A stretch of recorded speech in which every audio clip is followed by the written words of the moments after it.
I recently got braces, which means that playing trumpet is a major pain. The metal presses against my lips, and I'm always cut up after an hour of playing. A fun solution that would allow me to still enjoy playing without the pain is an electronic trumpet. I've always wanted a trumpet MIDI controller like the Akai EV2000, but unfortunately they're extremely expensive. But I had a perfect opportunity to make my own. Most MIDI controllers look like this. They take input from a user, in this case pressing down keys, and convert that into a MIDI command that a synthesizer receives, which runs through a speaker, resulting in sound.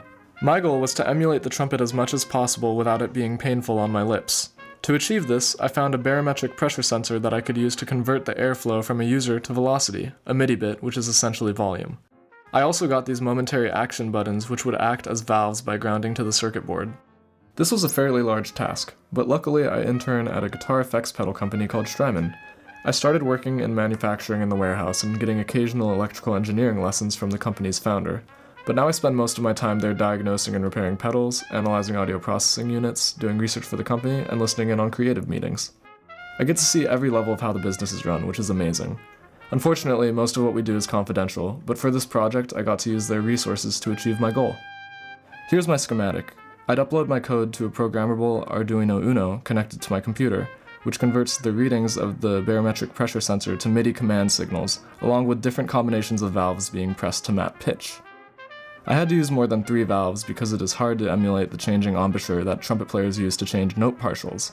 In this case, adding 2 extra valves extended my range to 2 octaves. All of this information will be converted to digital commands in the Uno's processor, which will go out through the female MIDI jack into a synthesizer and out the speakers. Now for the code. This initializes the buttons so that the Uno recognizes when they are pressed. I'm also setting up the pressure sensor to continuously read its surroundings. Here I am testing the pressure sensor. It's a third-party sensor from Russia, so I didn't really know what to expect, but it worked. This marks the first pressure reading of the sensor when it is initialized, so that I can use the number as a reference point. I also derived a velocity variable that is dependent on the pressure readings. Mapping the pitches is pretty simple. I construct a method that takes the velocity and command input from the pressure sensor, as well as a pitch byte that will be determined from the pressed valves. Here is the mapping of the valves, essentially just several if statements. Now for the instrument's housing. I found this piece of scrap aluminum at Strymon, and I used a drill press in their warehouse to machine holes for the valves. I made sure to be safe and clean up afterwards, of course. Now I started to secure the connections with a soldering iron. This is the main Uno board, ready to be connected to the inputs. Here are my valves, secured to the housing I made earlier.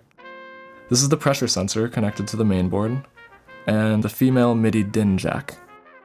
And here all of it is combined. I used a straw to channel my airflow. It's covered with cheesecloth to prevent condensation from ruining the pressure sensor's internals. And here are the externals. Before plugging the board into a real synthesizer, just to be safe, I used a serial to MIDI bridge to check if I was getting the correct MIDI signals. Now, here it is running through the computer, synth, and speakers. I tested velocity by blowing at different strengths. The sounds after I let go are due to the pressure changing when I drop the sensor.